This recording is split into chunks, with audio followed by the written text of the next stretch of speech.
фактически да рестартирам проекта за национална волейболна база. Водих няколко много ползотворни разговора с президента на волейболната федерация и съм така, ако намериме разбиране и подкрепа, мисля, че може да се реализира този проект. Другия проект, за който малко ще си спестя информация, но в напреднала фаза съм също в разговори с висше учебно заведение за откриване на изнесено обучение.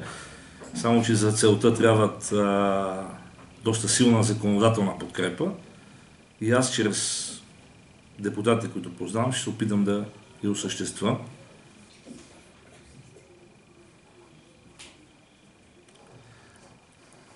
Още на 17-ти, понеже за да видите, че не е първоаприлска шега, още на 17-ти ще призова Общинския съвет да гласува декларация в подкрепа на второто предложение. Много е трудно, който казва, че е лесно.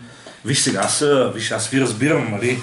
След медицинския колеж, след заводите за електробуси, след стадиото на свободата, трудно е вече да намерим някакво ново призвание, но каквото можем правиме. Това е. Ако имате някакви въпроси...